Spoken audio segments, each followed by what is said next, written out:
마태복음 19장 13절로 15절입니다. 그때 사람들이 예수께 안수하고 기도해 주심을 바라고 어린아이들을 데리고 오매 제자들이 꾸짖거늘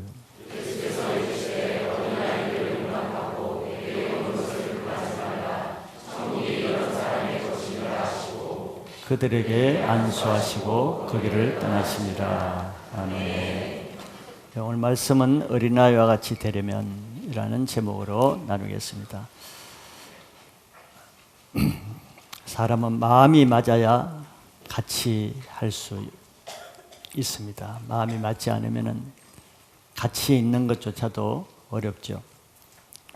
근데 사람의 마음은 다 천차만별이고 생각도 다르고 또 마음도 다릅니다.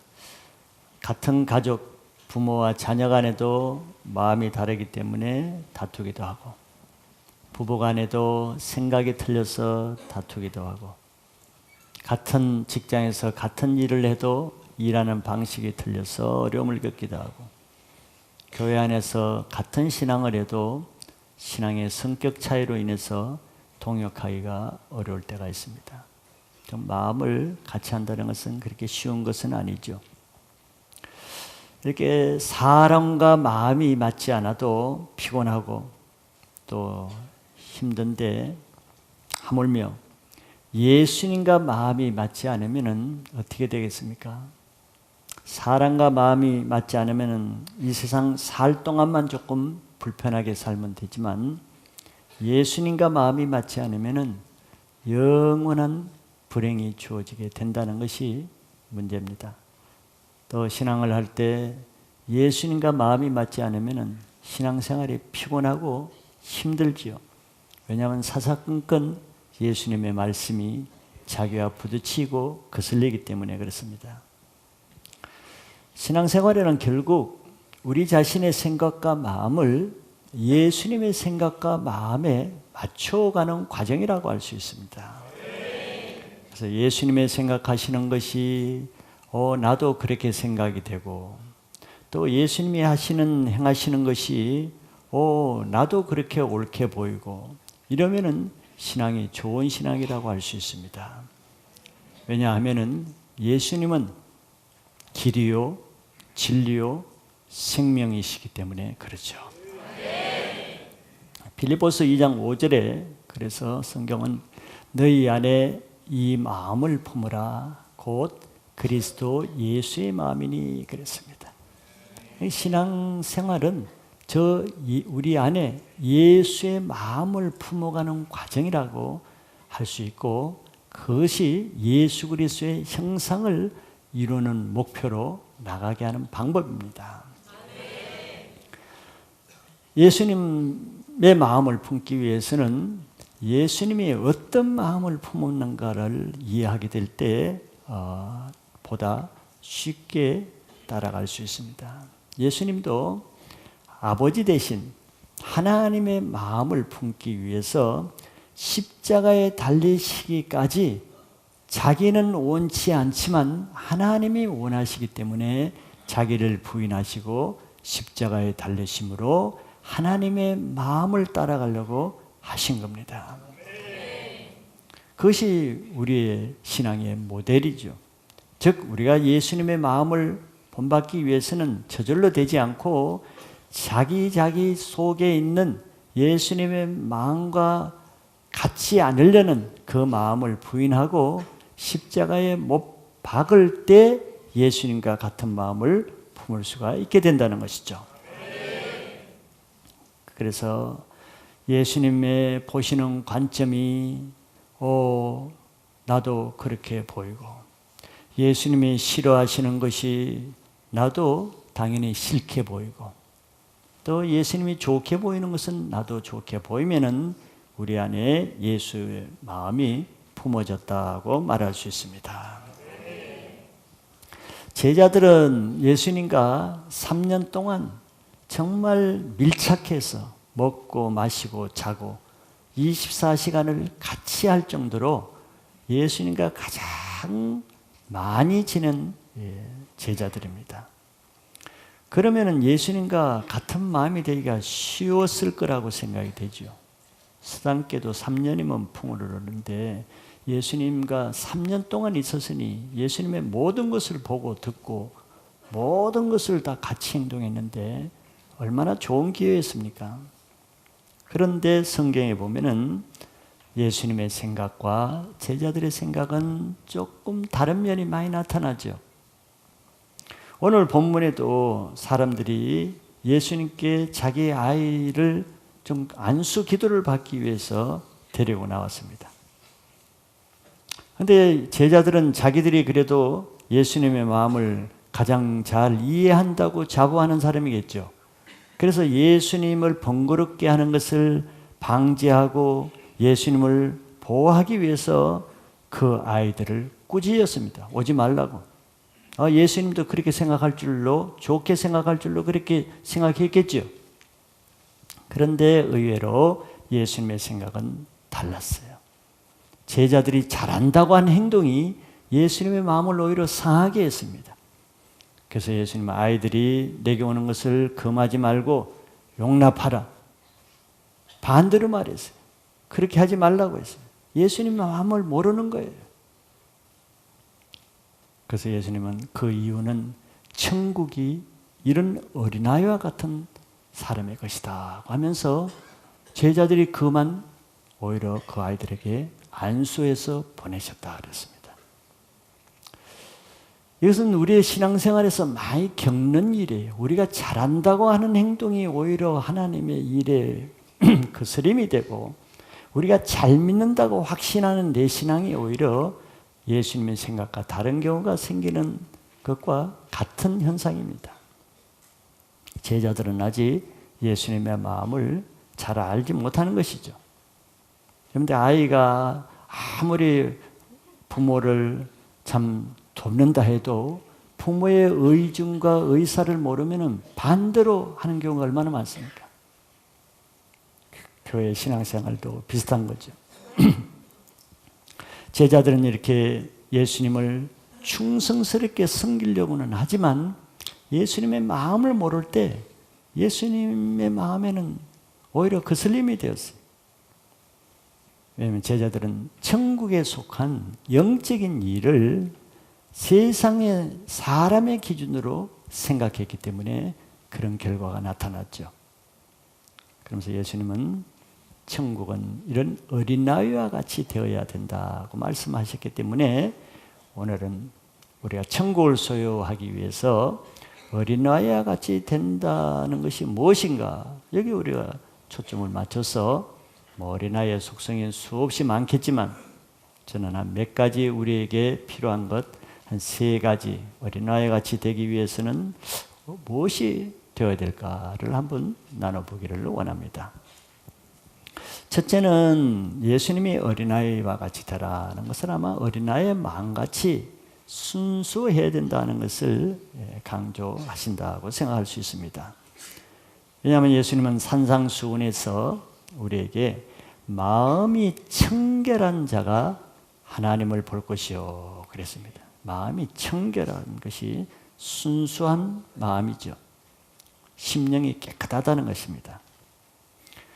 그러니까 하나님의 말씀은 마음이 청결해야만 그 말씀 그대로 받아들일 수 있다는 거예요. 왜냐하면 하나님의 말씀은 거룩하기 때문에 거룩한 말씀을 받아들이기 위해서는 마음이 청결해야 그 말씀이 거룩하게 들리는 거죠. 그래서 예수님은 하나님은 내가 거룩하니 너희도 거룩하라고 하신 겁니다. 반대로 우리가 마음이 청결하지 못하면은, 순수하지 못하면은 어떤 현상이 일어날까요? 하나님의 거룩한 말씀이 그런 사람에게도 거룩하게 들리겠습니까? 아니죠. 그렇다 그러면 아무 문제가 없죠. 누구나 다 주일날 와서 다 말씀을 잘 듣고 다 하나님의 은혜를 받고 그런 결과가 나타나야겠죠. 그러나 그렇지 않죠. 하나님의 말씀은 거룩하지만 그것을 듣는 사람에 의해서 다르게 들리기 때문에 다른 결과, 다른 현상이 일어난 것이 그 이유입니다. 즉 내 마음이 순수하지 못하면은 하나님의 거룩한 말씀을 들을지라도 그 말씀이 욕으로 들린다 그랬죠. 자기에게 욕하는 것으로, 즉 좋게 안 들리는 거예요. 왜? 자기 마음이 그렇기 때문에. 우리는 생각이 단순해야 마음이 깨끗해집니다. 그래서 이 물이 깨끗하려면 물에 불순물이 빠져야 물이 깨끗하다고 말할 수 있잖아요. 똑같은 것입니다. 마음에도 더러운 것이 있으면 마음이 더러워지고 더러운 것이 빠지면 깨끗하게 되죠. 그럼 마음은 내가 생각으로 받아들이는 생각에 더러운 것이 쌓이면은 내 마음이 더럽게 되고 그것이 내 영혼을 더럽히게 됩니다. 그러면 사람이 더럽혀져서 악한 생각이 많이 들어서 악한 생각을 하게 되면은 그 안에 모든 것이 보는 것이 악하게 보이고 생각하는 것도 악하게 생각하고 말씀을 들어도 악하게 들리고 그렇게 되는 거예요. 똑같은 말씀을 듣는데도.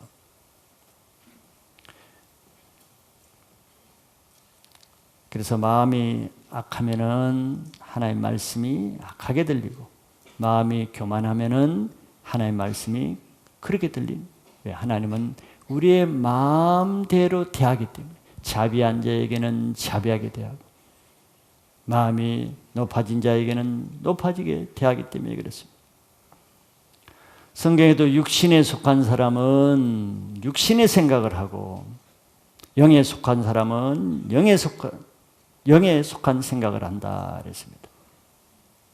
그 말은 육신에 속한 사람은 말씀을 들을 때 육신으로 듣고 영에 속한 사람은 말씀을 들어도 영으로 듣게 된다는 거예요. 그래서 육신에 속한 사람은 하나님의 말씀을 영어로 듣기가 어려운 이유가 여기 있습니다. 그래서 좋은 말씀을 들어도 그것이 믿음이 안 되는 거예요. 말씀을 듣는 첫째 이유는 그 말씀을 들음으로 믿음이 생기고 믿음이 생겨야 우리 영혼이 구원도 받고 능력이 나타나는데 말씀을 육으로 듣는 사람은 그 말씀이 믿음이 생기지 않는 거예요. 믿음이 안 생기니까 변화가 없는 것이죠. 그런 사람은 그 안에 뿌리 깊이 박힌 이런 세상적인 가치관 또 경관 세상적인 생각들이 뽑혀져 나갈 때야 그 마음이 청결하게 되면서 하나님의 말씀이 순수하게 들리게 됩니다. 소위 여러분들이 체험하는 내가 회개를 해보세요. 그죠? 어떤 기도할 때 막 회개가 터졌다. 회개는 뭡니까? 속에 있는 오물들을 토해내는 거거든요. 하나님이 싫어하는 잔뜩 그 안에 들어온 것들을 토설해내는 거잖아요. 그래서 회개가 되어서 내 안에 더러운 것, 세상적인 것, 악한 것들이 다 토설해내보세요. 그 주에 그때 하나님의 말씀이 어떻게 들립니까? 다르게 들리는 거예요. 말씀이 다르게 돼요. 똑같은 말씀이라도. 그래서 신앙훈련은 어려서부터 하는 것이 중요한 이유가 여기 있습니다. 그 안에 다른 세상 것들이 더 많이 들어가서 고착되기 전에, 굳어지기 전에 하나님의 말씀으로 먼저 채워넣는, 우선권을 말씀으로 채워넣는 것이 어린아이들에게 중요한 것이죠. 그래서 신앙생활, 즉 교회생활의 핵심은 우리가 세상에 나가서 가득 채워놓는 그 세상 것들 찌꺼기를 교회에 와서 또는 말씀을 들으면서 기도하면서 찬양하면서 그 세상 것들을 찌꺼기들을 빼내는 과정, 빼내는 작업이 신앙생활이라고 할 수 있습니다. 그 굳어진 육신적인 찌꺼기를 빼내야만 하나님이 그때 우리를 쓰실 수 있는 거예요. 그래서 예수님이 제자들을 3년 동안 데리고 다닌 이유가 거기 있는 거죠. 잠언서 25장 4절에 같이 한번 읽어볼까요? 아주 좋은 말씀인데 시작. 은에서 찌꺼기를 제거하라. 그리하면 장식에 쓸만한 그릇이 나올 것이요. 찌꺼기가 있는 은을 가지고 뭐 밥그릇을 만들거나 귀걸이를 만들거나 그 재료가 어떻게 되겠어요? 불순물이 섞인 그런 재료로 만든 물건이 어떻게 하는가? 하나님이 지금 그런 말씀을 하는 거죠. 하나님이 장색, 하나님이 우리를 뭘 만들고자 하면은 이런 일꾼으로 만들고 저런 일꾼으로 만들고자 하면은 하나님은 먼저 우리 속에 찌꺼기를 제하는 일을 한다는 거예요. 은에서 찌꺼기를 제하라. 그리하면 장색에 쓸만한 그릇이 나올 것이요. 그랬어요. 이게 신앙생활입니다. 이게 찌꺼기를 토해내는 작업을 해야 되는 거예요. 자꾸 와서 더 먹고 이것이 아니죠. 요즘 현대인들의 문제는 40, 50년 전에 가난해서 먹을 것이 없어서 굶주리는 그런 문제는 아니죠. 물론 아프리카나 이런 데는 아직도 그런 문제가 있지만 우리나라는 너무 많이 먹어서 지금 문제입니다. 다이어트 한다고 또 더 먹어요. 또 다이어트 약을. 그냥 안 먹으면 될 텐데 또 다이어트 할 걸 또 더 먹어. 영적인 것도 마찬가지예요. 요즘은 더 많이 취해서 문제가 돼. 북한 탈북자의 얘기가 있죠. 탈북해서 중국에서 그냥 성경만 읽고 해서 충만해서 한국에 나왔는데 그 중국에 있어 몇 년 동안 누렸던 그 은혜를 싹 까먹고 빼빼 말라서 자기 후배들이 올라니까 너 한국 오지 말고 중국에서 신앙생활 했다 그러잖아요. 한국 오면 신앙 다 잃어버린다. 의미 있는 말인 거예요. 모세를 보세요. 모세는 취할 것 중에 가장 모든 것을 취한 사람의 대표적인 사람 중에 하나입니다. 그 시대에 세계에서 최대의 강국인 애굽 왕궁에서 최고의 학문, 문물, 언변, 또 무술 모든 최고의 문명을 40년 동안 배운 겁니다. 어느 누구도 그런 기회를 가질 수가 없죠. 히브리인으로서.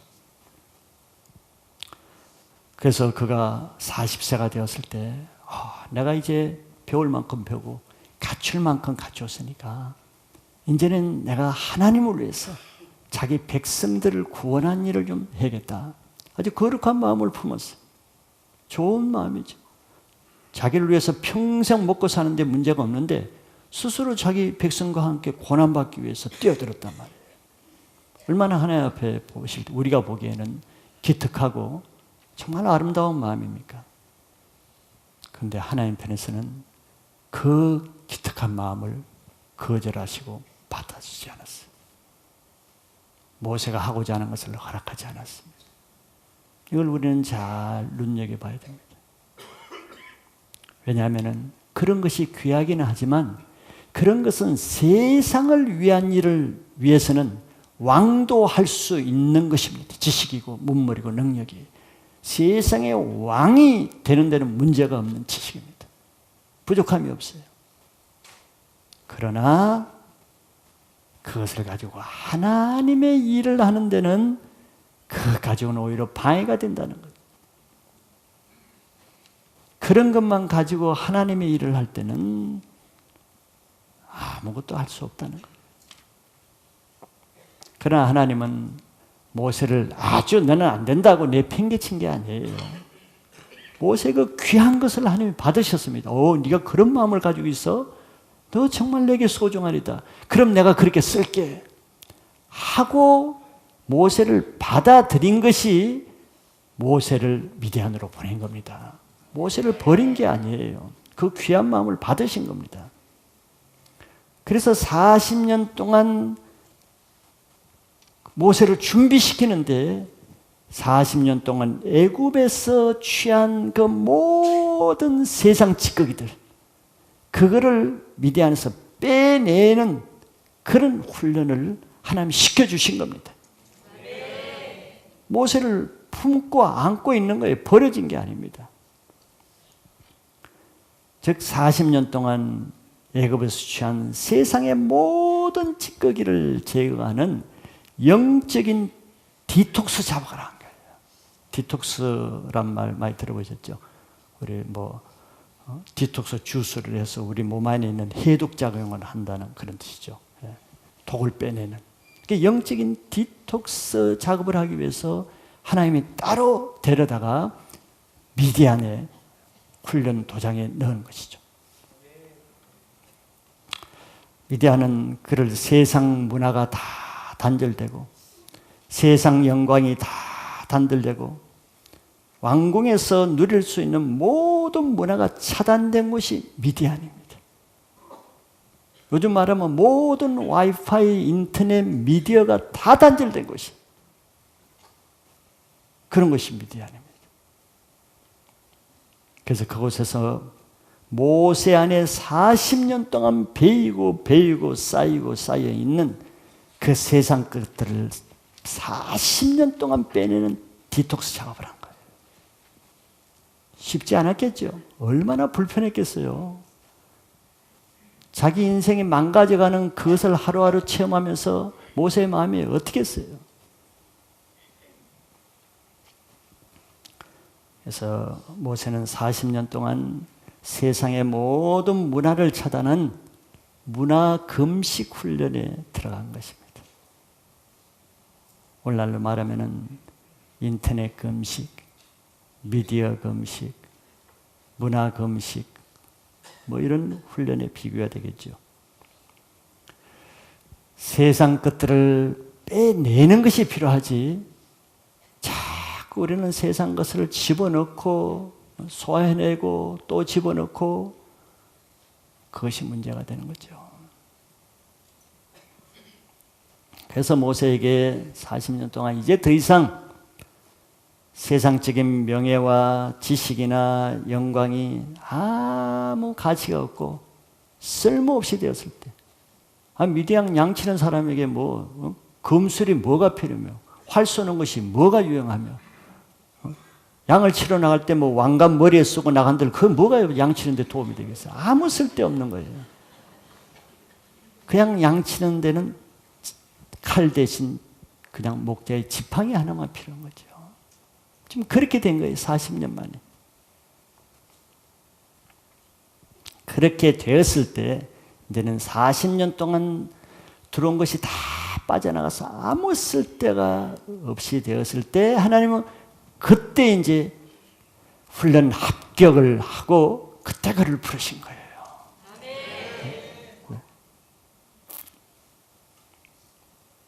이렇게 자기 안에 쌓여 있는 것들을 빼지 않고는 은에서 찌기를 빼기 전에는 하나님이 쓰시기가 어려운 거예요.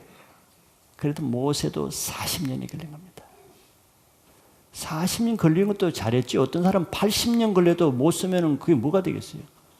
비록 40년이 걸려도 모세는 앞으로 40년의 쓰임 받은 겁니다.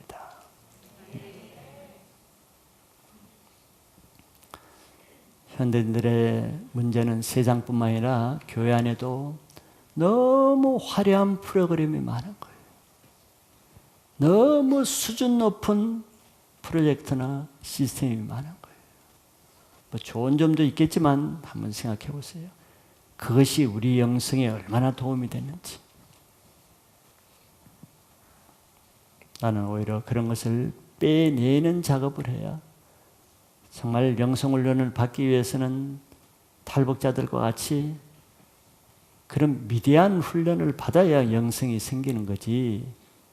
탈북자가 한국에 와서 중국에서는 보도 듣도 못한 화려하고 엄청난 성경 공부 시스템, 교육 훈련 시스템 그거 받았더니 영성이 다 바닥이 났어. 그게 시사하는 바가 크죠.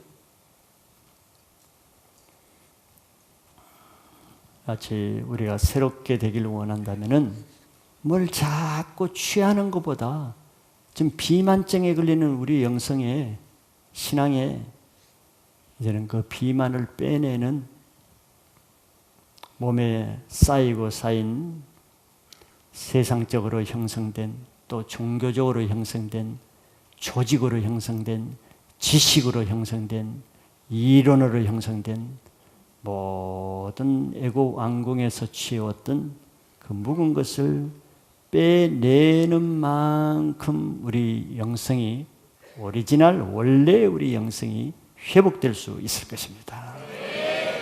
그래서 내가 지금 하고 있는 나의 생활 스타일, 습관들, 고착된 나의 사고방식들, 습관화된 나의 행동들 한번 점검해 보세요. 그것이 어디로부터 형성됐는가? 그래서 우리의 신앙은 매일 내 안에서 매일매일 하나님이 쓰실 수 없는 찌꺼기를 찾아서 그걸 빼내는 작업을 한 주 한 주 해야지, 빼내지는 않고 자꾸 새로운 것에 관심이 있죠. 우리들이 인터넷으로 뭐더러 자꾸 새로운 것으로, 그러니까 자꾸 쌓이는 거예요.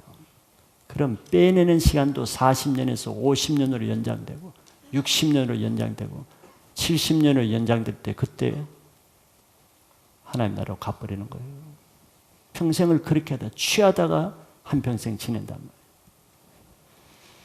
영적인 디톡스, 영적인 찌꺼기를 빼내는 신앙에 한번 도전해 보시기 바랍니다.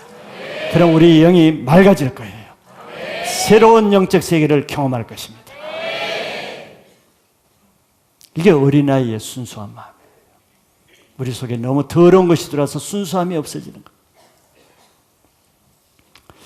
두 번째 어린아이의 마음을 가지려면 사모하는 것이죠. 자, 영적인 디톡스가 되면은요, 영적인 불순물 찌꺼기가 빠져나가는 마음에는 이제 영적인 것이 사모하게 됩니다. 세상적인 것들이 많이 들어와 있으니까 세상적인 것이 사모가 됐죠, 자꾸. 근데 그거 세력이 없어지면 이제 영적인 것이 사모가 되는 거예요. 여기 사람들이 자기 어린아이를 데리고 예수님께 사모하며 나왔죠. 무엇을? 예수님의 안수 받기를 사모하면서 나왔어요. 사모하지 않으면 안 나오죠. 이 어린아이들 구경하러 나온 것이 아니라 예수님께 안수 한번 받기 위해서 막 사모하는 마음으로 나왔다. 베드로전서 2장 2절에 사모함을 이렇게 표현해놨습니다. 갓난아이들 같이 순전하고 신령한 것을 사모하라. 이는 그로 말미암아 너희로 구원에 이르도록 자라게 하려 함이라. 갓난아이들, 갓난아이들은 젖밖에 안 먹잖아요. 다른 간식이나 다른 걸 안 먹으니까 배고프면 젖을 사모할 수밖에 없는 거예요. 그 갓난아이들 것처럼 하나님의 순전한 말씀을 사모하라. 그러니까 아이가 왜 젖을 사모합니까? 배고프니까. 배고파야 젖이 사모되죠. 우리가 왜 사모가 안 됩니까? 배부르니까 사모가 안 돼요. 배부르니까. 세상 것들로 잔뜩 배가 불러 있는데 영적인 사모가 되겠습니까? 그런데 영적인 디톡스가 일어나서 배 안에 채워졌던 그런 세상적인 찌꺼기를 다 빼내봐요. 아까 예를 들었지만, 근데 회개가 한번 터져봐요. 막 속에 있는 죄가 탁 터져나오면은 이제는 막 하나님 예배가 드려지고 싶고 말씀만 읽고 싶고 막 찬양하고 싶고 하나님을 만나시고 갑자기 갈급함이 생긴단 말이에요. 갑자기 막 영적인 것에 목마름이 생기는 거예요. 왜? 속이 비어 있으니까. 놀라운 현상이잖아요. 그건 저절로 안 돼. 그거는 배부른 사람에게는 밥을 많이 먹고 나 배고픔 좀 느껴봐야 되는데 어떻게 그 됩니까? 안 되는 거예요. 안 되는 거예요. 그럼 며칠 굶어보세요. 저절로 느껴지는 거예요. 우리 속에 너무 많이 들어와 있기 때문에 갈증이나 갈급함이나 배고픔을 못 느끼는 거예요. 여러분들 막 성경 읽고 싶으면 배고픔에 쌓입니까? 저는 직장 다닐 때 너무 시간이 없어가지고 온종일 회사에 일이 바빠가지고 그러니까 성경 읽을 시간도 없고 기도할 시간도 없고 뭐 하나님의 성경 시간도 없고 뭐 그렇게 되어 보니까 성경이 귀한 걸 알겠더라. 보고 싶어도 볼 시간이 없어요. 그냥 막 쪽복음을 온 주머니 있는 곳마다 4개, 5개, 6개 막 속주머니까지 7개, 8개 넣어가지고 하면서 시간만 하면서 말씀을 봐도 왜? 굶주려 있으니까. 내가 굶주리지 않는데 성경 보고 싶어요? 그렇게 되질 않죠. 굶주리는 것이 축복입니다. 굶주리는 것이. 취하는 것이 좋은 게 아니에요. 그거는 애굽 왕궁에서는 좋아요. 너 실력 있네. 너 어떻게 그런 것도 다 하냐? 나 몰랐는데 너 참 많이 하네. 왕궁에서는 그게 실력이 인정받아요. 그러나 많은 것을 잃게 되죠. 사람에게 뒤지지 않기 위해서, 사람에게 인정받고 자랑받기 위해서 자꾸 세상 것을 넣어보면 결과가 어때요? 영적인 것이 별로 관심이 없게 됩니다. 영적인 것이 없어도 인정받고 자만하니까. 저도 세상 것을 관심이 많은 사람이었습니다. 또 지금도 내 속에는 그러고. 제가 고등학교 다닐 때는 국회의원들 이름을 다 알고 그들의 인적사항을 몇백 명을 다 알 정도로 그렇게 정치에 관심이. 뭐 고등학생이 내가 뭐 국회의원 출마할 것도 아니지만 국회의원들 한 200명 되는 인적사항 이름 다 알았어요. 어느 지역에 누군지. 그리고 관심이 많았어요. 세상 것. 세상 것에 뒤지지 않기 위해서 사람들이 뭐 모르면 나한테 다 물으러 왔어. 이렇게 나도 세상 것에 관심이 있는 사람이 왜? 그 인정을 받고 관심 흥미롭잖아요. 지금도 그런 마음이 있어. 그 습성이 내 본성이. 그러나 그걸 부인하고 어리석게 되어야죠. 그러니까 인터넷도 될 수 있으면 안 열려고 내가 애를 쓰고 세상 뉴스도 내가 보기는 하지만 될 수 있는 대로 절제하려고 하고 그럼 무식하게 되잖아요. 상식이 부족해지고 갑질이 있는 거예요. 나도 기계에 대해서 굉장히 관심이 내가 아이들한테 별명이 뭔 줄 알아요? 고침쟁입니다. 못 고치는 게 없어요. 근데 요즘 내가 그런 걸 자꾸 하니까 핸드폰, 인터넷 남한테 자꾸 물어봐 내가 이런 사람이 아니거든. 나도 한 며칠 3일 작정하고 연구하면 할 사람인데 그 지식 얻기 위해서 내 영성을 손해보기 싫어서 내가 그걸 갑질을 하는 거예요. 갑질이 없이 저절로 안 됩니다. 누가 그걸 몰라서 하는 것도 아니고 할 수 없어 하는 게 아니에요.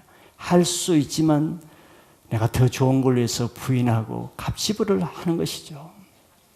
그냥 영성 유지되는 줄 압니까?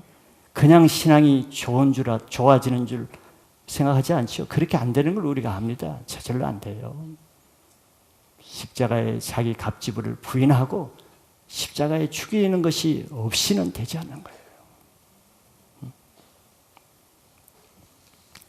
그래서 영적인 것을 사모한다 그러면은 그것을 얻고자 한다 그러면은 대가가 필요하죠. 세상 것 조금도 손해 안 보고 다 취하고 또 영적인 것을 그거는 도적 같은 마음이죠. 되지 않습니다. 자기 자존심도 꺾어야 될 때는 꺾어야 되고 영적인 것을 위해서 자기 시간과 물질도 희생하려면 희생해야 되고 자기 당연한 권세, 자기 특권도 포기해야 되고 그럴 일이 얼마나 많아요. 그래야 영성이 유지되는 거지. 저절로 뭐 그냥 교회만 왔다 갔다 하고 적당히 남 하는 거 하고 그러면 남들과 같이 되는 거예요. 특별한 사람들 여러분들은 위인전이나 간정을 들어보세요. 그 사람들에게 다 특별한 구석이 있어요. 그냥 그렇게 되지 않습니다. 그러나 하나님의 은혜가 없는 사람들 보세요. 은혜가 없는 모습을 한다니까요. 저러니까 은혜가 없겠구나 알 수 있어요. 사모함이 없습니다. 영적인 것에 대해서. 세상적인 데에서는 굉장히 관심도 많고 희생도 하고 세상 거 얻기 위해서 막 시간이나 물질도 갑집을 하는데 영적인 것에는 관심이 없어요.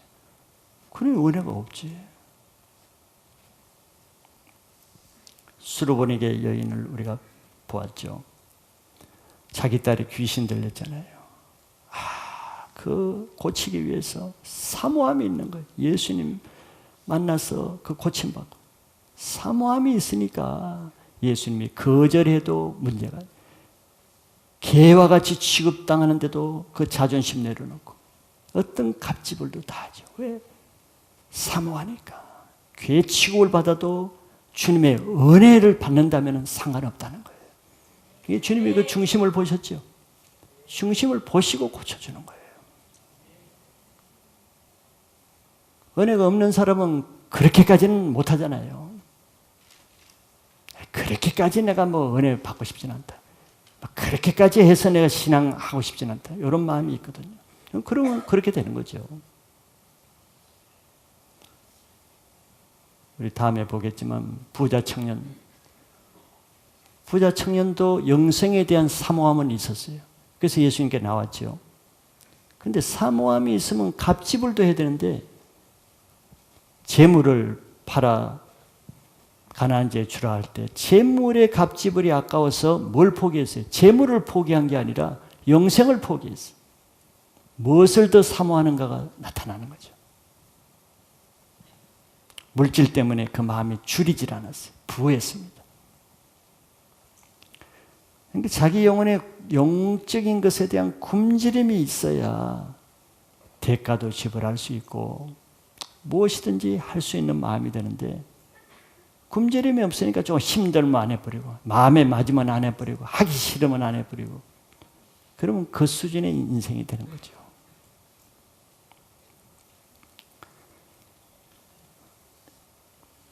예배를 한 주 한 주 오는데 한 주 한 주가 모여서 1년이 되고요. 1년이 모여서 10년이 되고 10년 가다 보면 인생 끝나는 거예요. 그렇잖아요. 세월이 얼마나 빠릅니까? 근데 정말 이 한 번의 예배의 굶주림을 가지고 한 번의 예배에 내 인생을 좀 새롭게 하기를 원하면 한 주간 동안에도 내가 영적인 굶주림 디톡스 훈련을 만약에 한다면 정말 세상 것을 내가 더 취하지 않고 미디어 금식을 하기도 하고 육신의 금식도 하고 정말 내가 한 주간을 굶주린 상태에서 한 번의 예배라도 좀 주님 만나봐야겠다. 만약에 그렇게 작정한다 그러면은 우리의 자세가 달라질 거예요. 굶주림이 있는 사람은 자세가 다르지요. 그런 자세로 한 주간을 준비해서 주일을 오는데 뭐 늦게 오겠습니까? 그럴 리는 없겠죠. 그렇게 되질 않아요. 그리고 와서 뭐 멀쩡하게 아무 데나 앉겠어요. 정말 일찍 와서 맨 앞자리에 앉아서 성경과 노트를 가지고 한 말씀이라도 자기 영혼에 집어넣기 위해서 그렇게 하는 것은 내 마음의 사모함이 내 행동을 그렇게 하게 만드는 거예요. 내 마음의 사모함과 굶주림이 없는데 그런 행동을 하는 것은요, 그건 위선이고 하기 어려운 거예요. 마음이 있어야 몸이 그렇게 행동으로 따라가는 겁니다. 예배에 그렇게 은혜가 없고 밋밋한 것은 그 내 마음 상태를 나타내는 겁니다. 하나님이 우리의 마음 상태에 따라 대해주시기 때문에 중심을 보시거든요. 그래서 천국은 침노하는 자의 것이에요. 마태복음 11장 12절에 세례 요한의 때부터 지금까지 천국은 침노를 당하나니 침노하는 자는 빼앗느니라. 예수님의 말씀입니다. 천국의 원리예요. 예수님께 나와서 내 아이 안수기도 받게 하고 다 하고 막 간절하 원하는 자가 안수기도 받게 되는 거예요. 이게 저런 뜻이죠. 예수님은 우리를 대충 대하시고 대충 보시는 것 같죠? 또 어떤 데는 뭐 나 같은 것까지 신경 쓰실까? 저렇게 사람들이 많은데. 그러나 예수님은 안 보시는 것 같으나 우리 한 사람 한 사람 다 보고 계십니다. 그래서 다 알고 계세요. 주님을 향한 갈급함이 있는지 굶주림이 있는지 없는지를 보세요. 한 번의 예배라도 주님 앞에 내 마음을 드리면요, 주님은 그거 멸시하지 않아요. 그거 다 계산하십니다. 놀라우신 분이에요. 왜? 주님은 그걸 기다리고 계시기 때문에.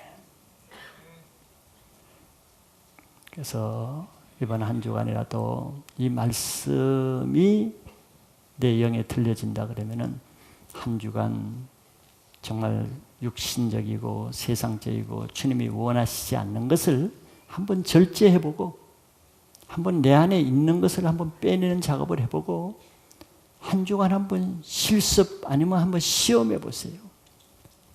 그럼 하나님이 반응을 하실 겁니다. 내가 하나님께 반응을 하면요, 하나님이 반드시 우리에게 반응해 주세요. 그래서 한 주 한 주가 좀 긴장감도 있고 좀 어떤 기대감도 있고 어떤 극적인 좀 그런 것도 좀 경험하는 그런 예배가 되고 그런 삶이 되면 좀 삶의 생동감이 있지 않겠어요? 매주 같은 삶보다는 또 매년 같은 삶을 반복하기보다는 좀 주님은 우리가 재밌게라는 것은 세상적으로 재밌게가 아니고 새롭게 생동감 있게 살기를 원해요. 우리가 준비만 되면 주님이 그런 삶을 우리에게 허락하십니다. 마지막 세 번째 한 가지 더는 어린아이와 같은 마음을 가지려면 겸손해야 됩니다. 앞에서 디톡스로 마음이 청결해지고 그 다음에 마음이 사모함이 있게 되면은 그 행동의 태도는 겸손하게 되는 거예요. 다 세 가지가 연결됩니다. 사모하는데 막 교만하게 나온 사람이 있어요?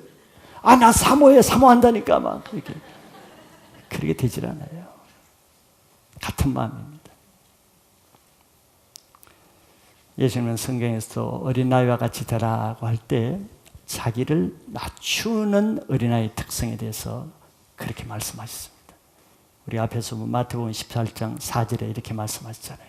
그러므로 누구든지 이 어린아이와 같이 자기를 낮추는 사람이 천국에서 큰 자니라 그랬어요.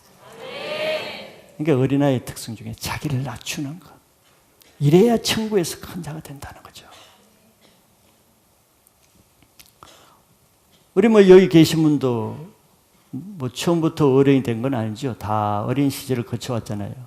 우리도 다 어린아이 시절이 있었습니다. 어린아이 시절에는 다 비교적 예수님 말씀대로 순수하고 또 자기를 낮추고 이런 시절이 있었죠. 근데 지금은 왜 어린아이와 같이 안 되는 부분이 많은가? 세상을 살아가면서 많은 세상에 있는 것들을 우리가 그동안 학교에서 가정에서 보고 배우고 취하고 배에다 넣었잖아요. 많이 들어온 거예요. 그러면 세상 것들은 우리에게 들어오면은 우리의 마음을 굳어지게 만들어, 즉 고착되게 만드는 거예요.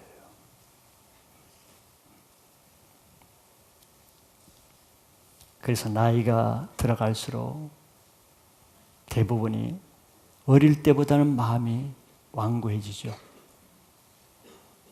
또 생각이 굳어지죠. 그 결과가 뭡니까? 쉬운 말로 고집이 세지잖아요. 또 자기 주장이 세지잖아요.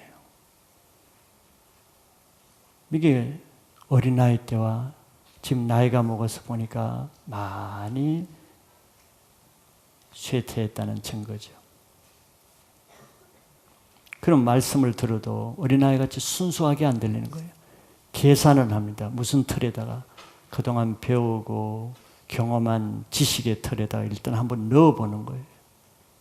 이게 유익이 되는가 아닌가, 옳은가 아닌가.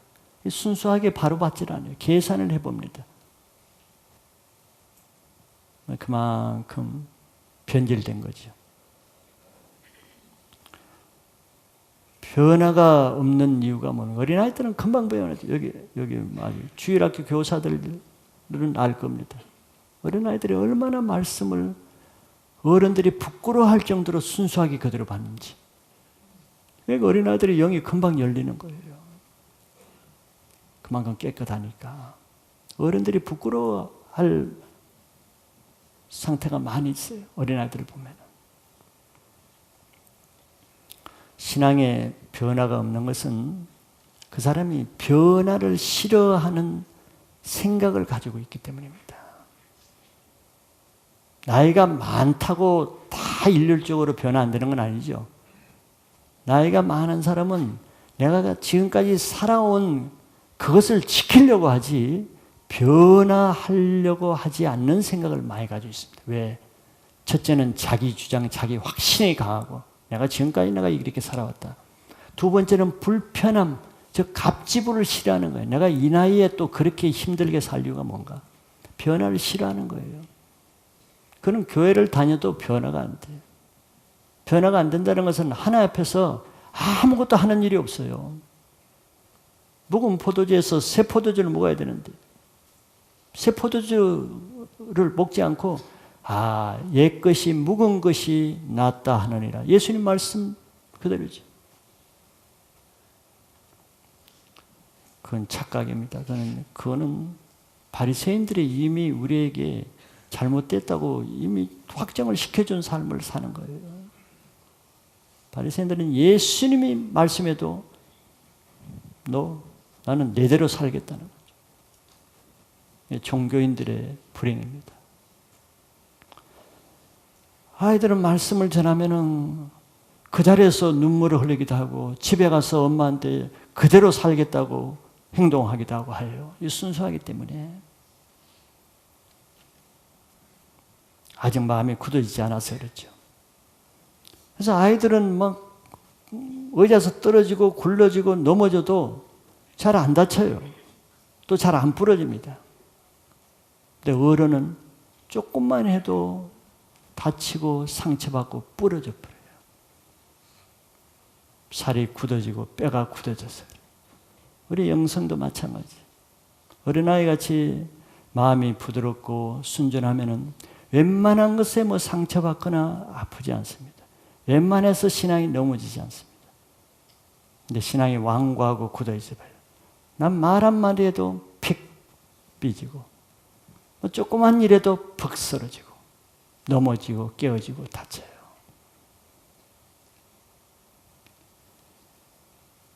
하나님은 겸손한 자를 가까이 하시고 교만한 자를 물리치시는 분입니다. 우리는 하나님의 마음에 들어야 되잖아요. 근데 하나님의 마음은 어떤 마음인가? 겸손한 자를 가까이 하시고 교만한 자를 물리치시는 마음을 가지고 계세요. 마태복음 11장 25절에 하나님이 그것을 예수님께서 구체적으로 이렇게 설명했습니다. 그때 예수께서 대답하여 이르시되 천지의 주제이신 아버지여 이것을 지혜롭고 슬기 있는 자들에게는 숨기시고 어린아이들에게는 나타내심을 감사하나이다. 이렇게 지혜롭고 슬기 있는 자들. 좋은 말은 아니죠. 거의 바리새인들을 두고 염두에 두고 하신 말입니다. 많이 알고 내가 지혜 있다고 생각하고 내가 그래도 신앙 지금까지 몇십 년 해서 성경 다 안다고 생각하는 내가 신앙을 아주 FM으로 바르게 정통신앙을 하고 있다고 생각하는 그런 사람들이 지혜롭고 슬기 있는 사람이죠. 자기 스스로. 그런데 하나님이 중요하지. 하나님이 어떻게 하시는가. 그런데 하나님이 그들에게는 하나님의 영적인 것을 숨겨버린다. 안 알려준다. 고린도전서 1장에도 선비의 총명, 선비가 어디 있느냐? 선비의 총명을 폐하신다 그랬어요. 자기 지식을 자랑하고 자기 지혜로 하나님을 섬기고 신앙을 하겠다는 사람은 그 지혜 폐해버린다는 거예요. 즉 무식하게 만들어버린다. 영적으로는 아주 무식하게 만든다는 거예요. 저 말씀이 저겁니다. 그러니까 교만한 사람 보세요. 영적인 것을 아무것도 몰라요. 그들이 막 자랑하고 내세우고 하는 건 전부 다 육적인 거예요. 인간적인 종교적인 것을 많이 알고 있지 영적인 것은 접근이 안 돼. 바리새인들 보세요. 종교적인 것은 많이 아는데 예수님과는 교제가 안 돼요. 니고데모가 그렇게 많은 것을 알았다. 예수님 말씀. 사람이 이렇게 나이가 많은데 모태에 다시 들어가야 돼. 말이 안 통하는 거예요. 말귀를 못 알아들어. 말이 안 통하는 거예요. 하나님이 숨기셔버렸어요. 그런데 하나님은 어린아이들에게는 나타내신다 그랬어요. 어린아이들에게 겸손한 자, 순수한 자, 자기를 낮추는 자, 영적인 것을 사모하는 자에게.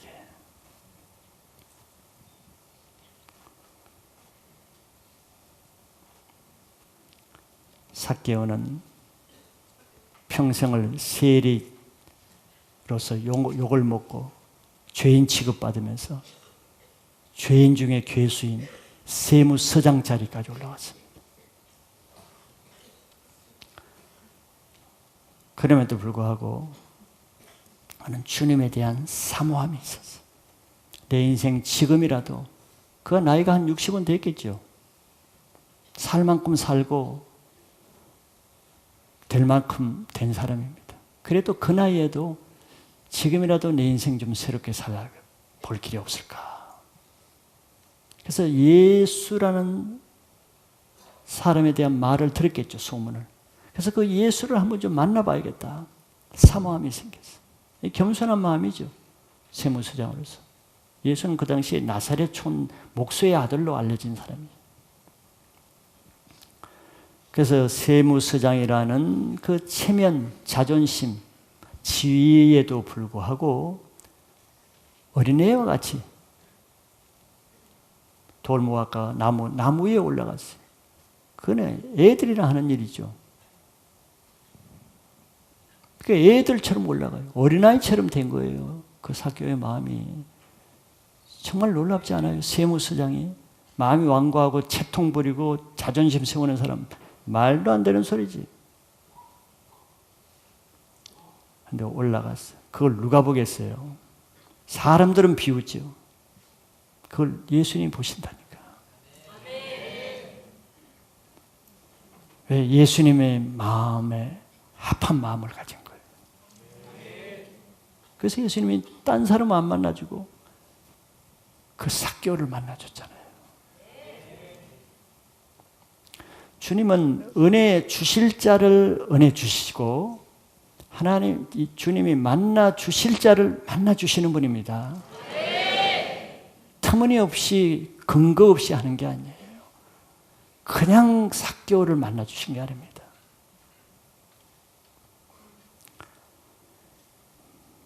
바리새인들은 많은 지식과 열심을 가지고도 주님을 믿지 못했죠. 우리말에 꽁 잡는 것이 매입니다. 꽁은 체구가 커요. 매는 꽁에 비해서 조그맣습니다. 꽁이 매를 잡을 것 같죠. 겉으로 보기에는. 근데 매가 꽁을 잡아요. 말이 안 되지만. 그 말입니다. 세리든 창기든 바리새인이든 서기관이든 상관없이 누구든지 주님을 만나는 그 사람이 가장 좋은 신앙을 하는 거예요.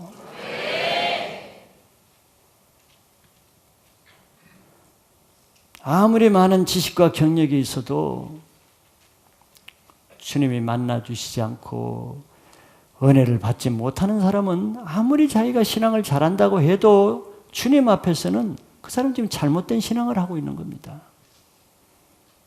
내가 교회를 정말 충실하게 성경도 열심히 평생을 장로, 권사, 집사로 교회를 섬겨도 주님을 만난 적도 없고 주님의 은혜도 없고 주님이 주시는 사랑도 모르면 그 사람 신앙 지금 잘못하고 있는 거죠. 바리새인들은 자기들이 신앙 가장 잘하고 있다고 생각했어요. 그리고 열심히 있었고. 근데 주님을 싫어하고 주님을 미워하고 주님 말씀도 못 듣고 주님을 죽이려고 그랬어요. 그럼 그 사람의 신앙은 잘못된 거예요. 그러나 세리들은 평생 죄만 지었어. 창기들은 평생 죄만 지었어. 나쁜 사람들이. 그러나 그들이 주님의 은혜를 받고 인생이 변화되고 주님도 그들을 맞아서 그들의 집에 가서 먹고 마시고, 그럼 그들이 좋은 신앙을 하는 겁니다. 신앙이 옳고 그런 것은 주님에 의해서 판명되지 자기 스스로가 그렇게 말할 수 없어요. 내가 무슨 근거로 내 신앙이 좋다 말할 수 있어요? 내가 목사니까 장로니까 권사니까 말할 수 없어요. 바리새인들은 대제사장이요, 서기관이요, 율법사요, 장로라도 주님이 회칠한 무덤을 화 있을진저 바리새인 서기관들아, 주님이 결정해 주는 거예요. 주님이.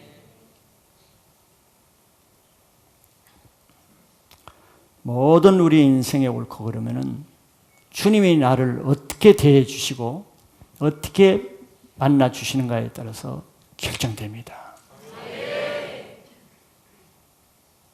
아무리 신앙을 잘못해도, 과거에 아무리 내가 죄를 맞이어도 지금 내 마음을 보시고 주님이 만나 주시면 네가 옳다, 너는 의로운 자다, 너는 내 사랑하는 자다, 주님이 그렇게 말씀하시면 그 사람이 가장 축복된 인생을 사는 겁니다. 그래서 우리는 주님이 아시고 주님이 인정하시는 그런 어린아이와 같은 신앙을 사모하시기 바랍니다. 주님은 자기 죄를 회개하고 겸손히 자기를 낮추는 자에게 모든 걸 알려주시고 하나님의 은혜를 주시는 분이신 것을 믿고 이번 한 주간 한번 은혜를 사모하는, 그런 실습하는, 그래서 다음 주 예배가 어떻게 새롭게 변화될 것인가 한번 기대감으로 그렇게 한번 시도해 보시기 바랍니다. 그 음을 통해서 여러분들에게 놀라운 변화의 전환점이 되시길 바랍니다.